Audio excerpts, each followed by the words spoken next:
तो नमस्कार सभी को, स्वागत है। मैं हूं सुमित शुक्ला और आपके साथ जुड़ चुका हूं विशेष कार्यक्रम को लेकर, यानी कि विज्ञान और तकनीकी को लेकर के।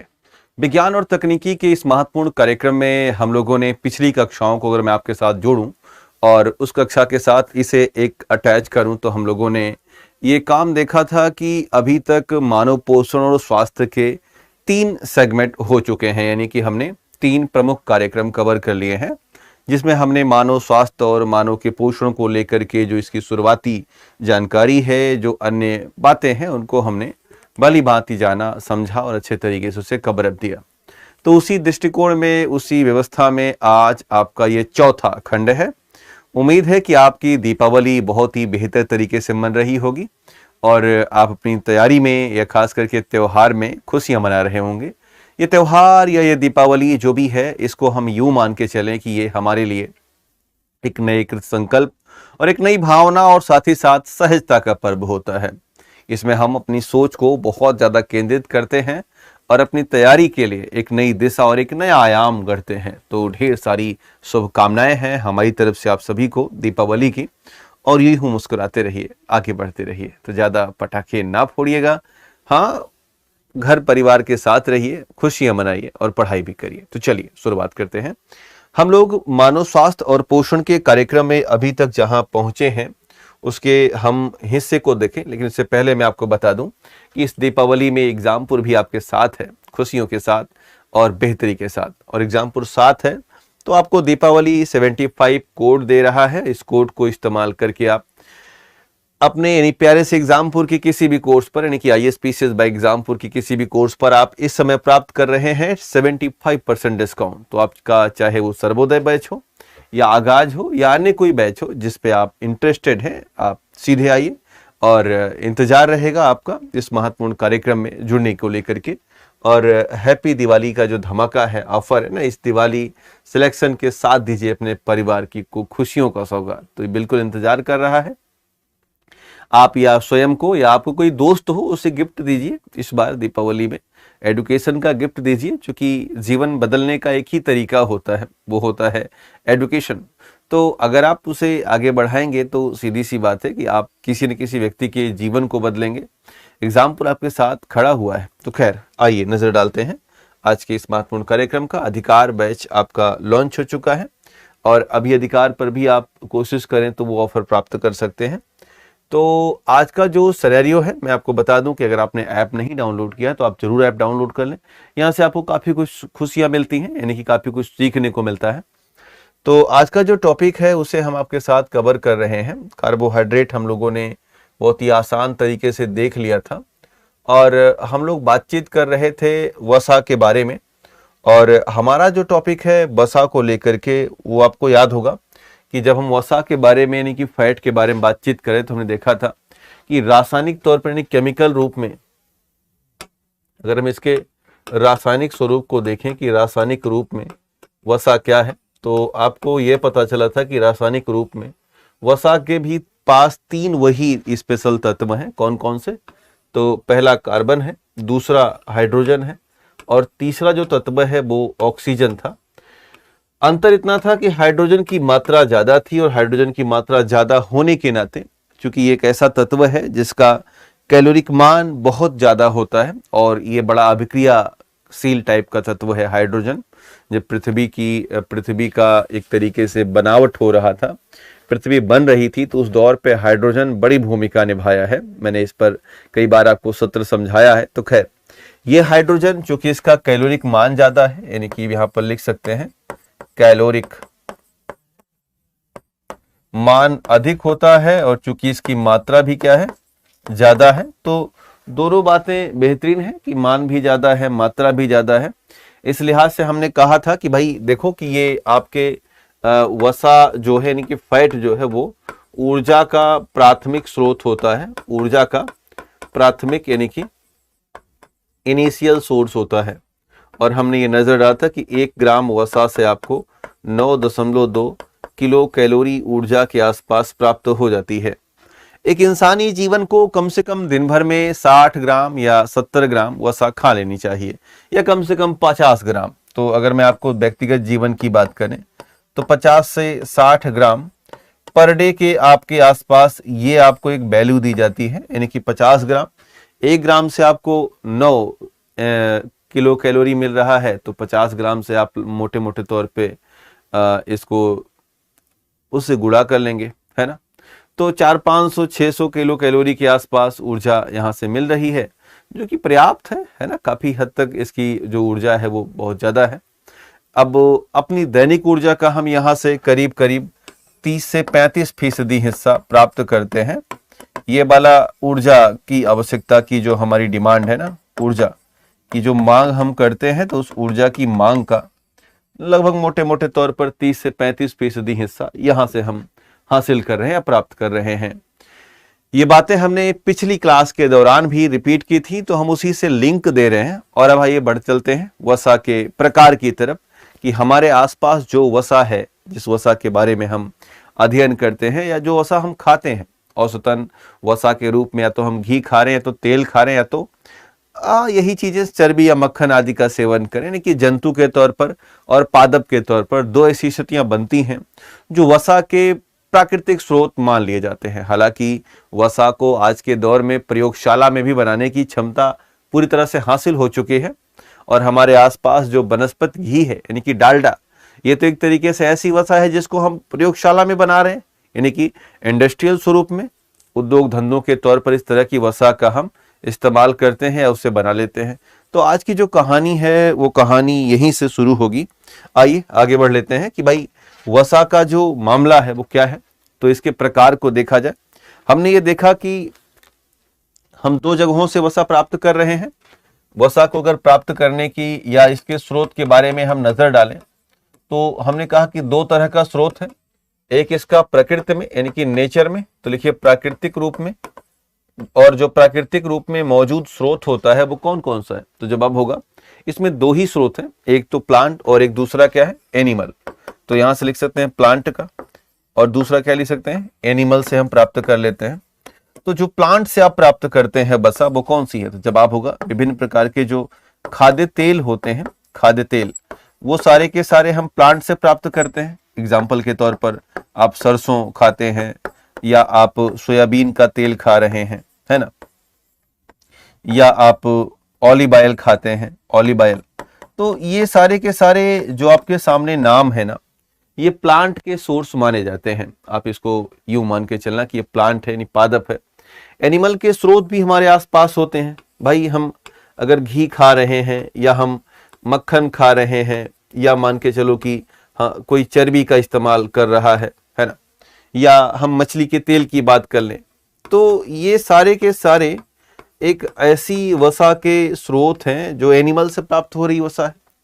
लेकिन इंसानी शरीर में आमतौर पे जो वसा जा रही है वो केवल और केवल प्राकृतिक नहीं है। आज के दौर में हमने कहा कि प्रयोगशाला में भी हम इस्तेमाल कर रहे हैं बनाना। तो इंसान चूंकि अपनी आवश्यकताओं की पूर्ति के लिए तरह तरह के प्रयत्न करता रहता है, और उस प्रयत्न की एक जो कहते हैं ना कि रिजल्ट मिलता है, उस प्रयत्न का एक परिणाम है कि हमने वसा को अपनी उद्योग धंधों में शामिल कर लिया। और आज के दौर में अगर आप इस कृत्रिम स्वरूप में बनी हुई वसा के बारे में बात करेंगे, तो इसे आप नाम दे सकते हैं ट्रांसफैट, यानी इसे कहा जाता है परा संतृप्त वसा के तौर पर। तो इसे यहां पर आप पॉइंट आउट कर लीजिएगा कि ये जो कृत्रिम तौर पर बनी हुई वसा है, जिस वसा को इंसान ने अपनी किसी प्रयोगशाला में, अपनी किसी इंडस्ट्री में बनाया, वो एक तरीके से ट्रांसफैट है, या परा संतृप्त वसा के तौर पर इसे हम मानते हैं। तो इसी की बातचीत हमें यहाँ पर समझानी है। अब ये वसा पता नहीं उतने, अब एग्जाम्पल आपके हमारे पास का है, तो वही डालडा, जो हम डालडा खा रहे हैं ना, बेसिकली डालडा तो एक ब्रांड है, लेकिन आप इसे वनस्पति घी कहिए। क्या है ये, इसे हम कहते हैं वनस्पति घी। दूसरा विश्व युद्ध जब समाप्त हुआ, सेकेंड वर्ल्ड वॉर, तो पूरी दुनिया में इस तरह के वनस्पति घी को लेकर के भयंकर डिमांड हुई। कारण ये था कि लोगों के लगे ये तो बड़ी अच्छी कोई चीज आ गई है जो कि घी के प्रतिस्थापक के तौर पे इस्तेमाल हो रही है। लेकिन समय की जो मांग है और इंसानी शरीर पर इसके जो एक तरीके से दुष्परिणाम दिखे, वो वाकई में दुनिया को हिला के रख दिए। आज के दौर में जो वर्ल्ड हेल्थ ऑर्गेनाइजेशन है, यानी कि WHO, उसका ऐसा मानना है कि इस तरह की ट्रांस फैट को बहुत कम किया जाए, क्योंकि ये ट्रांस फैट बड़ा खतरा उत्पन्न कर रही है। भारत में तो यहां तक कह दिया गया है कि भारत में ट्रांस फैट का उपयोग मात्र 1% ही हो और धीरे धीरे उसे जीरो किया जाएगा। WHO ऐसा कर रही है कि पूरी दुनिया भर से ट्रांस फैट को जीरो कर रही है। मसलन आपने भी कभी ना कभी डालडा तो खाया होगा। हमारे आसपास ढेर सारे ब्रांड के डालडा बिकते हैं, यानी कि वनस्पत घी बिकते हैं, सॉरी। तो चाहे वो डालडा हो, चाहे वो बावर्ची हो, चाहे वो गोल्ड मोहर हो, है ना, या रथ करके एक बहुत ही ब्रांडेड आता था बहुत पहले, मुझे याद है। तो ये सारे के सारे ट्रांस फैट थे और ये ट्रांस फैट हमारी बॉडी पर बहुत ही बुरा असर डाल गए, तो वो वहां पर शामिल होगा। तो आइए आगे बढ़ा जाए, इसके प्रकार को आइए नजर डालते हैं कि भाई कितने प्रकार की वसा होती है। तो हमने पिछली क्लास में भी इसको आपके साथ लिंक दिया था कि वास्तव में वसा के 3 प्रकार हैं। तो एक हमने कहा था कि ये ट्रांस फैट है, जिसको हम नहीं इंसान ने बनाया है। दूसरा सैचुरेटेड है, हालांकि देखिएगा तो यहाँ भी रेड है और यहाँ भी रेड कलर है, इसका मतलब ये अच्छी बात नहीं है। और तीसरा जो है उसे हम कहते हैं अनसैचुरेटेड फैट, यहाँ पर ग्रीन है। ग्रीन का मतलब है बात अच्छी है, ठीक ठाक है। तो इसी के बारे में हमें आप सभी को आइए शुरुआत करते हैं। यहां तक नोट कर लीजिएगा, फिर आगे बढ़ा जाए।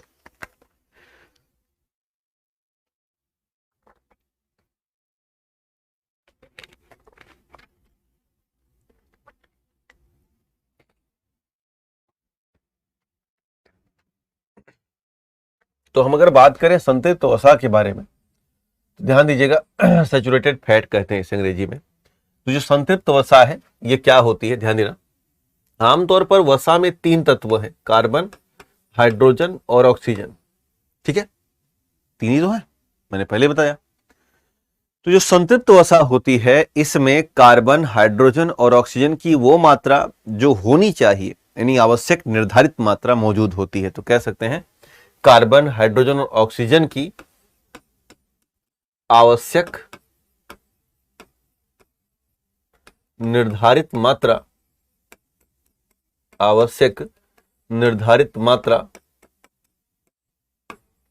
उपलब्ध होती है। ये बातें समझना। और जब आवश्यक निर्धारित मात्रा उपलब्ध है तो अणुओं के बीच में, ध्यान देना, अणुओं के बीच में जो एक तरीके से दूरी है वो कम रहती है। और जो अणुओं के बीच में दूरी कम है तो ये कैसे अवस्था में होंगे, तो कह सकते हैं कि सामान्य तापमान। अब जो सामान्य तापमान है वो कितना होता है, तो भली भांति पता है कि सामान्य तापमान लगभग 20 से 22 अंश सेल्सियस जाता है। और इस नॉर्मल टेम्परेचर पर ये जो संतृप्त वसा है, यानी कि सैचुरेटेड फैट है, ये होता है सॉलिड कंडीशन में, यानी कि आप इसे ठोस करके चलेंगे कि ये ठोस अवस्था में होता है। इसके अलावा मैं अगर आपको इसके एग्जाम्पल्स बताऊं तो ध्यान देना, सभी प्रकार की जो जंतु वसाएं होती हैं, जंतु वसा यानी कि जो एनिमल फैट है। अब बहुत सारे एनिमल फैट आपको दिखेंगे, मैं आपको एग्जांपल्स दे रहा हूं। जैसे कि मान के चलो कि आप घी खा रहे हैं या मक्खन खा रहे हैं, है ना, या चर्बी खा रहे हैं, तो इनमें पर्याप्त मात्रा में आपको संतृप्त वसा मिल जाएगी। लेकिन आवश्यक नहीं केवल जंतु वसाओं में ही संतृप्त वसा हो, हमारे आसपास बहुत सारे और मायनेपूर्ण एग्जाम्पल हैं, उदाहरण हैं, जहां पर हमें संतृप्त वसा की चीजें दिखती हैं। जैसे मान के चलना कि अगर हम पादपों में देखें तो पादप में हमें 2 ऐसे पादपों के तेल मिलते हैं, जैसे कि एक नारियल का तेल आपको मिला होगा, नारियल, और दूसरा ताड़ का तेल, या इसे हम पॉम कहते हैं, पॉम ऑयल के तौर पर जानते हैं। अभी पॉम ऑयल बहुत फेमस हुआ था, आपको याद होगा, दुनिया के देशों में, खास करके पॉम ऑयल अफ्रीका से आता है। कई सारे देश ऐसे हैं अफ्रीका में जहां पर पॉम की ठीक ठाक पैदावार होती है। तो ये जो नारियल के तेल और ताड़ के तेल है, ये भी सामान्य तापमान पर, यानी कि 20 से 22 अंश सेल्सियस तापमान पर अपने आप को ठोस पाते हैं। और इस हिसाब से अन्य कई खूबियों के वजह से इसे हम संतृप्त वसा के सेगमेंट में डाल के देते हैं। क्लियर हुआ? तो आप ये जो एग्जाम्पल है इसको याद रखिएगा। एक बड़ी बात ध्यान देना कि संतृप्त वसा का अधिक सेवन नहीं करना चाहिए, अधिक सेवन नहीं करना चाहिए, नहीं तो हमारी शरीर में ये बढ़ा देता है एलडीएल कोलेस्ट्रॉल। क्या बढ़ा देगा? तो लिखिएगा एलडीएल कोलेस्ट्रॉल की मात्रा बढ़ा देता है। और अगर एलडीएल कोलेस्ट्रॉल की मात्रा बढ़ रही है तो फिर कई तरह की बीमारियां हो जाती हैं। कौन कौन सी बीमारी, तो याद रखिएगा, ऐसी स्थिति में आपको मोटापा यानी कि ओबेसिटी की समस्या बढ़ेगी और आमतौर पे मोटापा ही अन्य बीमारियों की जड़ होती है, जैसे हृदय रोग यानी कि हार्ट डिजीज हो जाएगी। इसके अलावा अगर मैं आपको बताऊं कि मधुमेह की समस्या बन सकती है, कि मधुमेह या डायबिटिक की समस्या कहां बनेगी, तो यहां से बन सकती है। लेकिन हां, मैं आपको क्लियर करूं कि संतृप्त वसा का यानी कि सैचुरेटेड फैट का सामान्य मात्रा में सेवन करना चाहिए। लिखिएगा, सामान्य मात्रा में सेवन क्या होता है, आवश्यक है, महत्वपूर्ण है। और इस हिसाब से हम जान सकते हैं क्यों आवश्यक, क्योंकि हमारे ब्रेन की सक्रियता के लिए, ब्रेन की एक्टिविटी के लिए ये काफी महत्वपूर्ण होते हैं। तो ये तमाम बातें जो संतृप्त वसा को लेकर के आपको एग्जाम के दृष्टिकोण से जाननी चाहिए, वो इतनी थी जिसको मैंने आपको बताया। अब इसके बाद हम असंतृप्त वसा के बारे में बातचीत करेंगे, लेकिन हम ट्रांसफैट हमें दिख गया है। मेरे पीछे एक समोसा दिख रहा है जो कि 4 की संख्या में है और बहुत पीछे भी 2 दिख रहे हैं, लेकिन यह तो ना तो आपको मिलने वाले हैं ना मुझे ही मिलने वाले हैं। मान लो यही है, किसी को नहीं मिलने वाला है, तो खैर उससे लौट के आते हैं और हम लोग आते हैं और बातचीत करते हैं असंतृप्त वसा के बारे में। लिखिएगा, असंतृप्त वसा, या इसे अंग्रेजी में कहते हैं अनसैचुरेटेड फैट।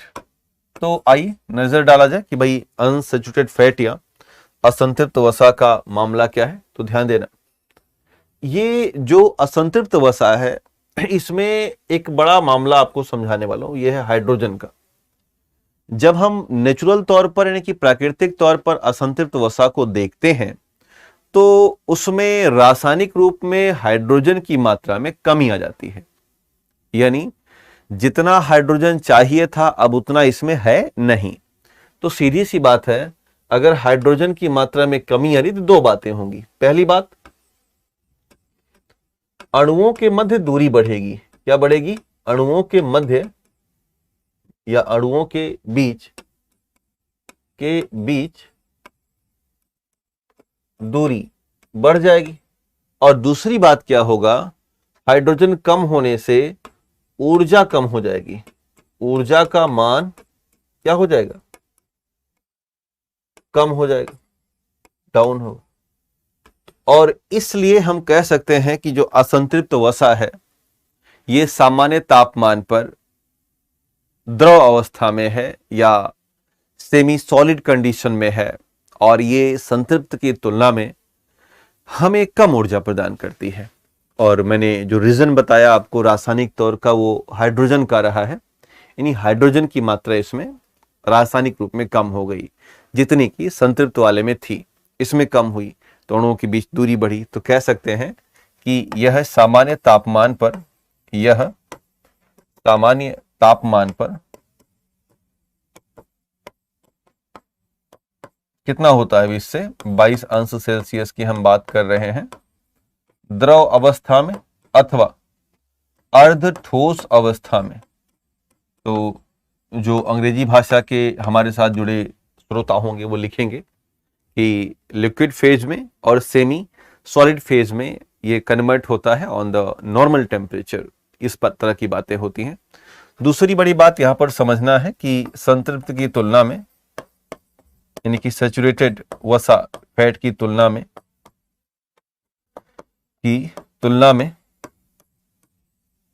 क्या हो जाएगा, ऊर्जा का मान कम होगा, ऊर्जा का मान कम होगा, है ना।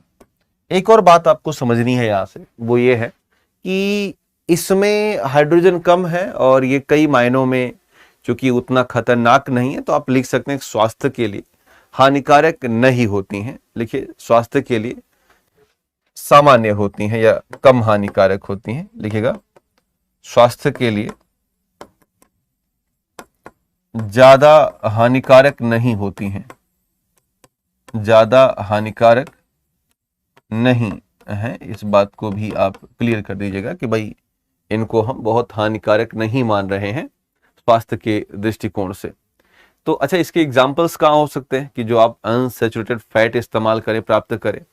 तो जितनी भी जो वनस्पति वसाएं हैं, ठीक है ना, जितना भी जो वनस्पति तेल है ना, ध्यान दीजिएगा, तो हम कह सकते हैं कि हमारा जो खाद्य तेल है उसको हम एक लिहाज से क्या कह सकते हैं? तो जवाब होगा, जो हमारा खाद्य तेल है उसको हम एक लिहाज से अनसैचुरेटेड फैट भी कह सकते हैं, इसमें कोई दो राय नहीं है। यानी ये बात क्लियर है कि ये एक प्रकार से अनसैचुरेटेड फैट है, यानी कि saturated fat is not a edible oil, but edible oil is a unsaturated fat because on normal temperature, in liquid condition और सेमी सॉलिड कंडीशन, और नॉर्मल टेम्परेचर खाद्य तेल कैसे होते हैं? तो यही स्थिति बनती है, लिक्विड कंडीशन में हमें मिलता है। तो जितने भी वनस्पत तेल हैं, जैसे कि एग्जांपल के तौर पर वो चाहे सरसों हो, वो चाहे सोयाबीन हो, है ना, वो चाहे तिल का तेल हो, या वो चाहे मूंगफली हो, या अगर हम आपको अन्य की बात करें तो बादाम की बात कर लीजिएगा, या जैतून का तेल हो, तो ये सारे के सारे ऐसे एग्जाम्पल हैं जो कि असंतृप्त वसा में आते हैं। एकमात्र आपको असंतृप्त वसा में उदाहरण मिलेगा जो कि जंतु का है। किसका है? जंतु का। और वो है मछली का तेल। ध्यान देना, मछली का तेल है। और एक और होता है दूसरी मछली, इसे बोलते हैं cod liver oil. Cod liver oil. तो ये वास्तव में कैसी वसा है? तो जवाब होगा, ये वास्तव में जंतु वसा है, लेकिन इसको हमने अनसैचुरेशन में रखा है क्योंकि ये सामान्य तापमान पर जमते नहीं हैं बल्कि लिक्विड में होते हैं, और इसमें रासायनिक तौर पर उतना हाइड्रोजन नहीं होता जितना कि हमें दिखता है। तो ये आपके लिए अनसैचुरेशन का मसला रहा है जो मैं आपको बताना चाह रहा था। अब आइए बढ़ते हैं और आपको यहां लेकर के आते हैं। हमारे व्यक्तिगत जीवन में हमने कहा कि तमाम तरह के ऐसे खाद्य पदार्थ होते हैं जिसमें हमें तेल की आवश्यकता होती है। उनको हम छानते हैं और तलते हैं, उसके बाद उसको हम भोजन में शामिल करते हैं। मेरे पीछे उन्हीं में से एक खाद्य पदार्थ है जो कि भारत का सबसे ज्यादा लोकप्रिय फास्ट फूड है, उसे हम समोसा कहते हैं। यह बिहार में से मैंने सिंघाड़ा नाम सुना, अगर कोई बिहार से होगा तो उसको पता होगा, है ना। तो अब हमने कहा कि शुरुआती दौर में ही कि इंसानी जीवन में वसा को लेकर के केवल और केवल नेचर पर ही डिपेंड नहीं रहा इंसान, बल्कि उसने रसायनों का भी इस्तेमाल किया और एक नई वसा बना ली, और उसे ही कहा गया ट्रांसफैट। क्या कहा गया? ट्रांसफैट। अभी आप देख पा रहे हैं ये ऐसे ट्रांसफैट हमने अपने जीवन में देखे हैं। एक तो डालडा दिख रहा है, एक तो रस दिख रहा है, जिसका इस्तेमाल हमने अपने घरों में किया है, लेकिन धीरे धीरे ये बाजार से गायब हो गए कि इनका इस्तेमाल रोक लगा दिया गया है। दूसरी बड़ी बात, लोग अवेयर हो गए हैं, तब इसका इस्तेमाल वो करते भी नहीं। अगर आप अभी भी इसको खा रहे हैं, अपने घर में इस्तेमाल कर रहे हैं, तो आप प्लीज उसे मना करिए, अच्छा नहीं है। आइए देखा जाए कि कहानी क्या है इसकी, ध्यान देना। लिखिएगा ट्रांसफैट या परा संतृप्त वसा। परा संतृप्त वसा, इसे अंग्रेजी भाषा में कहते हैं ट्रांसफैट। बात समझ में आ गई? अभी जो परासंतृप्त वसा है या ट्रांसफैट है, ये कैसे बना? ध्यान दीजिएगा, पूरी जगह पर यह पता था कि वनस्पति तेल, ध्यान देना, वनस्पति तेल का उत्पादन हम ठीक ठाक कर सकते हैं, लेकिन वनस्पति घी, सॉरी, नॉर्मल वसा का यानी घी का उत्पादन करना उतने बड़े स्तर पर शायद संभव नहीं था पहले। हो सकता है पहले बाबा रामदेव जी थे ही नहीं, अभी तो इतने उन्होंने इतना घी लॉन्च कर दिया है कि आई थिंक कमी शायद भारत से हो ही नहीं। तो खैर, आप यहां से पॉइंट आउट करेंगे इसे।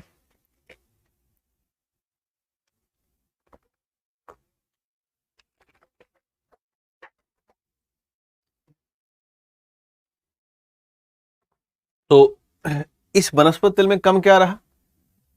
इसमें कमी है हाइड्रोजन की। और इसी कमी की वजह से ये द्रवावस्था में है, इसी कमी की वजह से इसमें उतना ऊर्जा नहीं मिलती। तो वैज्ञानिकों ने सोचा क्यों ना इसमें हाइड्रोजन जोड़ दिया जाए।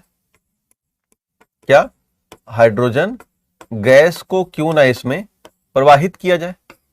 और जब हाइड्रोजन गैस को प्रवाहित किया गया किसी भी प्रकार के वनस्पति तेल में, तो शुरुआती दौर में हमें रिजल्ट नहीं मिल पा रहे थे। मामला गर्म किया, ठंडा किया, जो भी किया, लेकिन रिजल्ट नहीं मिले।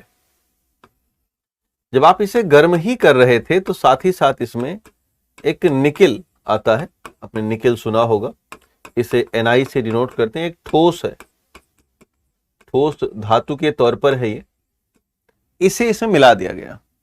अच्छा, निकिल के साथ क्या हुआ कि निकिल ने एज ए कैटलिस्ट काम कर दिया, उत्प्रेरक की तरह काम कर दिया।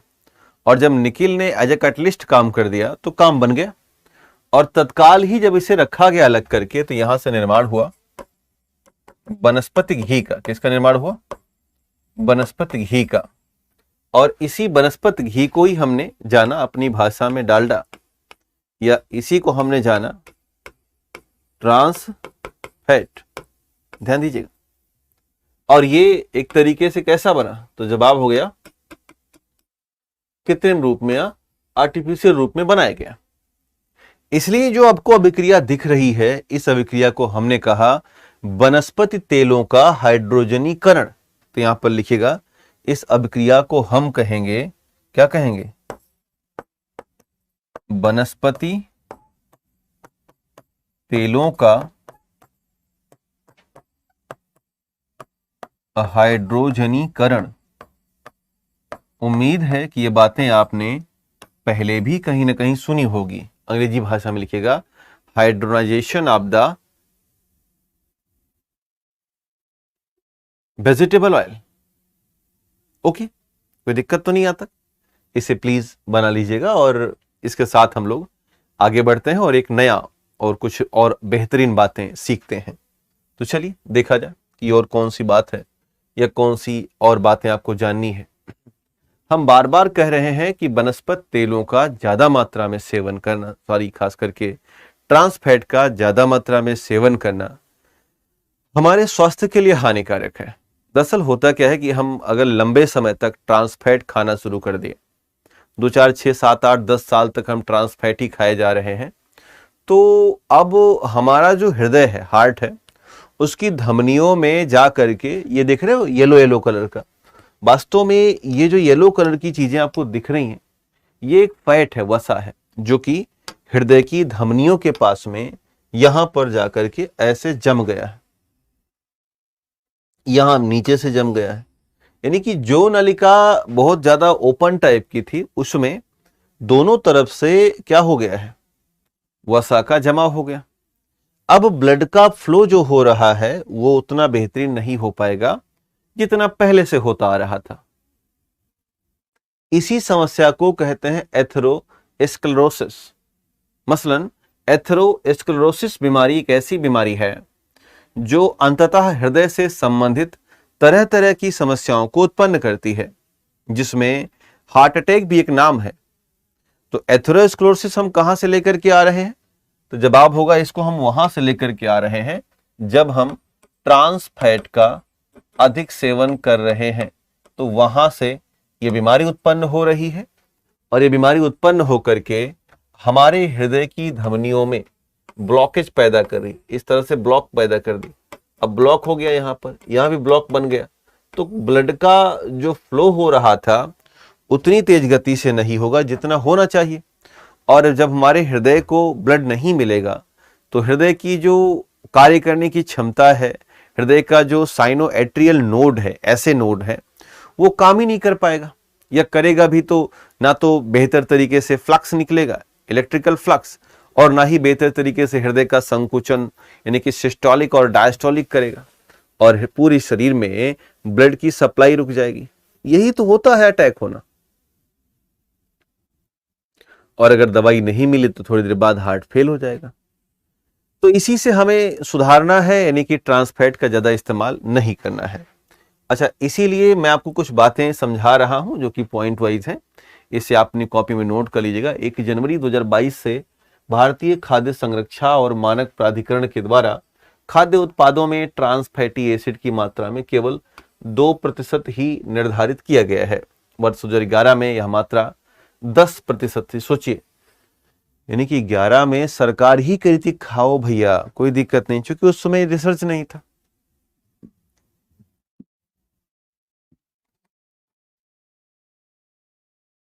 भाई उस समय तो रिसर्च था ही नहीं ना।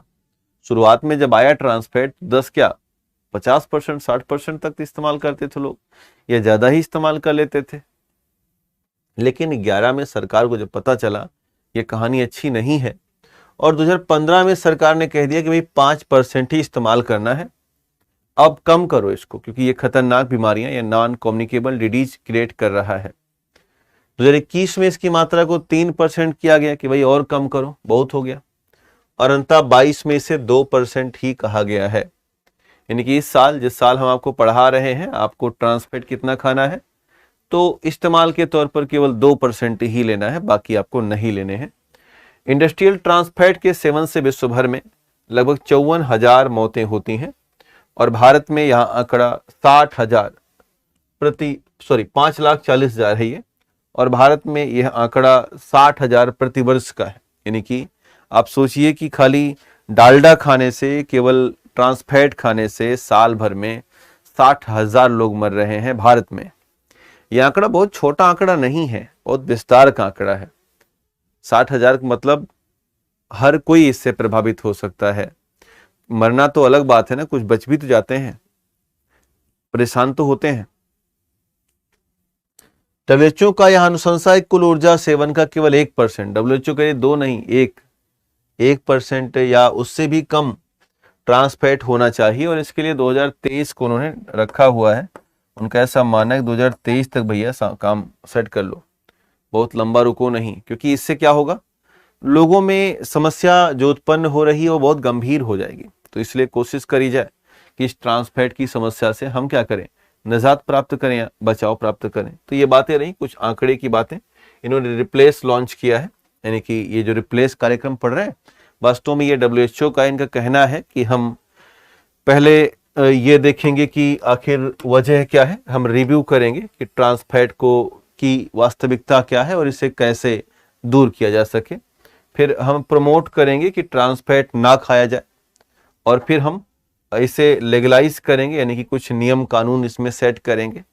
उसके बाद एसेस करेंगे, यानी कि क्या हुआ क्या नहीं हुआ उसके बारे में पता करेंगे। फिर हम क्रिएट करेंगे, और उसके बाद हम इन्फोर्स करना शुरू कर देंगे। यानी लास्ट में हम कहेंगे अब खाओगे तो बहुत मारेंगे, यानी कि तमाम तरह की बातें लेकर के आएगी सरकार। तो ये एक रिप्लेस प्रोग्राम डब्ल्यूएचओ की तरफ से है, जो कि धीरे धीरे 2023 तक ये रिप्लेस कर ही देगा ट्रांसफैट को। इसकी जगह पे आज के दौर में बहुत तरह तरह के जो खाद्य तेल हैं वो मौजूद हैं, और खास करके असंतृप्त वसा का सेवन करके हम अपने आप को और बेहतरीन कर सकते हैं। तो खैर, मुझे उम्मीद है यहाँ तक बातें बहुत सही होंगी। अब सवाल आता है कि हम बार बार ये कह रहे थे आपसे कि वसाओं के जो निर्माण है, वसा की जो बनावट है, वो होती है फैटी एसिड और ग्लिसरॉल को लेकर के।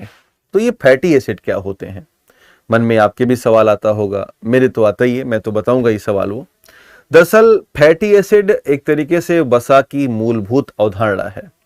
बिना फैटी एसिड के, या यूं कहा जाए कि बिना एक तरीके से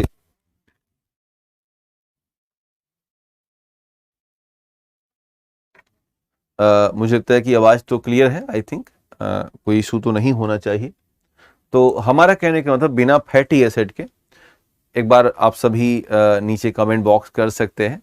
हालांकि ये एक रिकॉर्डेड क्लास है, तो आपकी जो प्रतिक्रिया है वो मैं नहीं ले पा रहा हूँ, क्योंकि ये क्लास मैंने इसलिए रिकॉर्ड करी कि आप प्लीज़ कुछ ना कुछ पढ़ते रहें, और जैसे हम लोग जुड़ें आपके इस कार्यक्रम से फिर से चीज़ें ऑन हो जाए। यानी कि जो छुट्टी है दीपावली की, उसके बाद फिर से इसे, और दीपावली के बाद आने के बाद बहुत ही विस्तार तरीके से, एकदम बूस्टअप तरीके से इसे हमें उठाना है, आगे लेकर के चलना है ना। तो यहाँ तक पॉइंट आउट कीजिएगा, फिर आगे बढ़ा जाए। तो फैटी एसिड की बात करते हैं, ध्यान देना। अपने पास जो सबसे पहला फैटी एसिड है वो है असंतृप्त फैटी एसिड। यानी इसमें असंतृप्त फैटी एसिड में कार्बन, हाइड्रोजन और ऑक्सीजन कि पर्याप्त मात्रा नहीं होती, यानी कि एक तरीके से मात्रा कम होती है। इनसैचुरेशन की बात करें तो इसमें असंतृप्त में किसकी मात्रा कम हो जाएगी? हाइड्रोजन की मात्रा कम हो जाएगी। इसीलिए जब आप इसकी एक तरीके से स्ट्रक्चर बनाओगे, रासायनिक संरचना बनाओगे, तो कार्बन कार्बन के मध्य सिंगल बॉन्ड आपको दिखेगा और साथ ही साथ कार्बन कार्बन के मध्य आपको डबल बॉन्ड दिख जाएगा। कई ऐसे नाम होते हैं जो कि असंतृप्त फैटी एसिड में शामिल किए जाते हैं, जैसे एक नाम है ब्यूटारिक अम्ल, एक नाम है कैप्रिलिक एसिड, एक नाम है पॉमिटिक एसिड और एक नाम है स्टेरिक अम्ल। इसमें ब्यूटारिक अम्ल तो बड़ा फेमस है, आपको याद होगा ना, मक्खन, तो मक्खन से प्राप्त होता है और ये एक तरीके से मक्खन में खुशबू, अरोमा जो क्रिएट होता है मक्खन में, उसके लिए जिम्मेदार माना जाता है। एक है कैप्रिलिक अम्ल है, पॉमिटिक अम्ल है और स्टेरिक अम्ल है।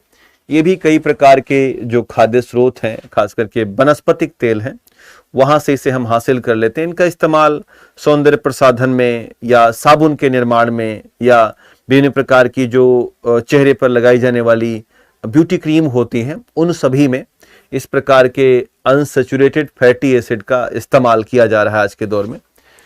इसके अलावा अगर मैं बात करूं कि असंतृप्त जो संतृप्त वसीय अम्ल हैं वो कौन से होते हैं, तो अब सीधी सी बात है, संतृप्तता का जो आशय है अब वहां से पॉइंट आउट कर सकते हैं कि भाई ये किन आधार पर होते हैं।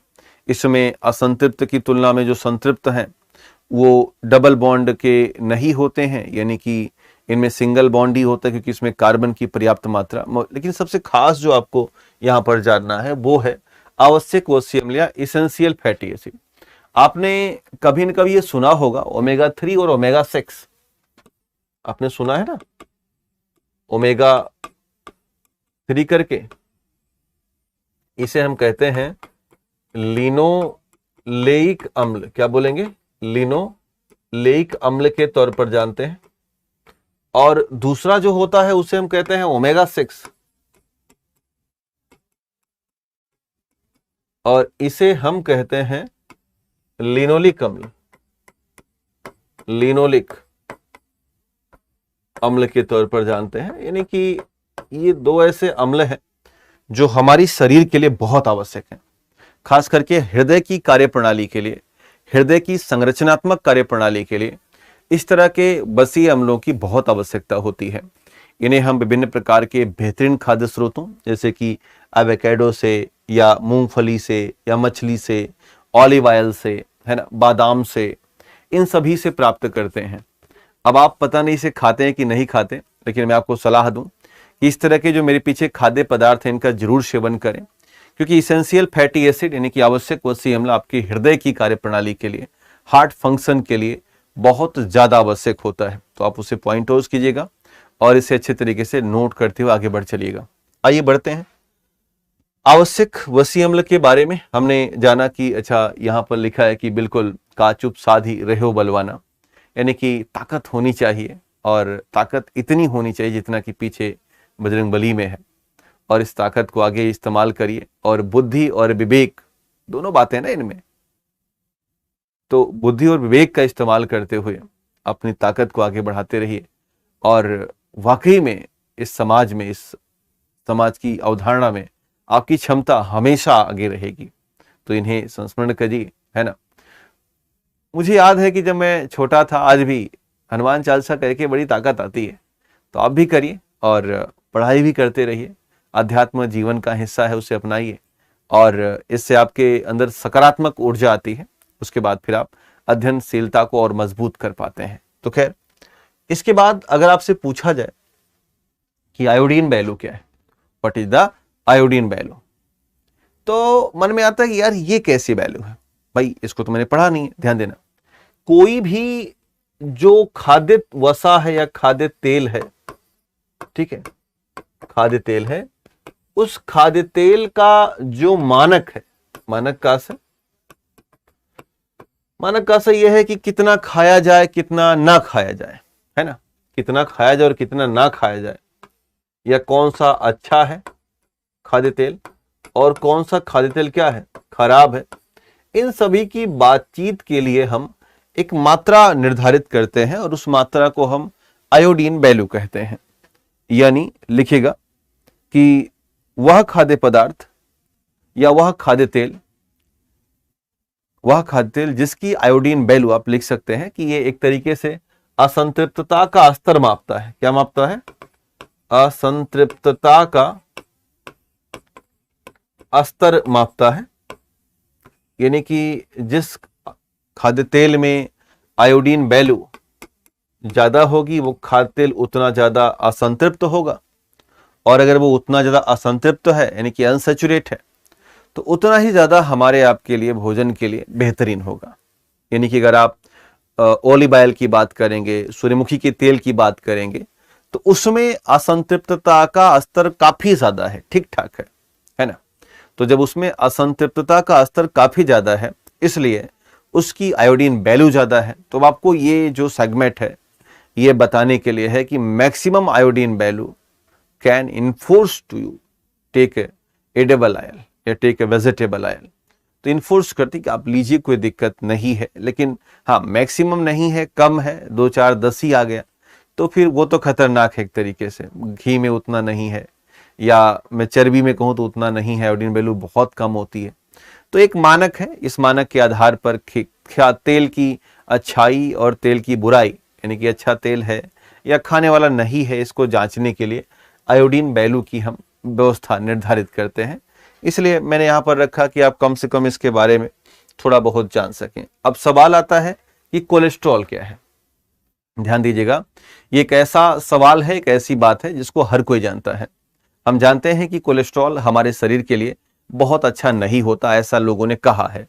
लेकिन मेरा ऐसा कहना है, आपको बताना है कि बिना कोलेस्ट्रॉल के हमारा जीवन संभव ही नहीं है। हमारी कोशिकाएं कोलेस्ट्रॉल से बनती हैं और कोलेस्ट्रॉल नहीं होगा तो कोशिकाएं नहीं बनेगी, और जब कोशिकाएं नहीं बनेगी तो शरीर कमजोर रहेगा, यानी बुढ़ापा आ जाएगा। अब आवश्यक है कि कोलेस्ट्रॉल अच्छा हो, बुरा ना हो, यानी कि there are 2 special cholesterol, HDL and LDL. HDL called the good cholesterol and LDL called bad cholesterol, यानी कि 2 तरह के कोलेस्ट्रॉल होते हैं। अब ध्यान देना, कभी कभी हम अपने जीवन में वसा ज्यादा खा लेते हैं। मसलन कि 60-70 ग्राम खाना है, लेकिन मौका मिला तो हम 100 ग्राम वसा का भी सेवन कर ही देंगे। हालांकि इतना नहीं खाना होता है, लेकिन हो ही जाता कभी कभी। तो ज्यादा मात्रा की वसा ही तब्दील होती है कोलेस्ट्रॉल में, और जब कोलेस्ट्रॉल हमारे रक्त में पहुंच जाएगा, यानी कि ब्लड में पहुंच जाता है ये, तो उस दौरान इसे हम कहते हैं लिपोप्रोटीन। और लिपोप्रोटीन 2 तरह के हैं, एक तो हाई डेंसिटी लिपोप्रोटीन है, ये बहुत अच्छे होते हैं।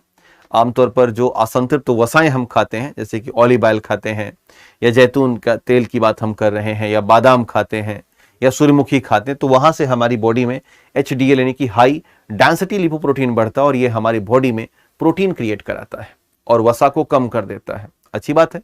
लेकिन जब हम डालडा खाते हैं, जब हम कुछ ऐसी चीजें खाते हैं, घी खा रहे होते हैं, तो ये एलडीएल बढ़ता है।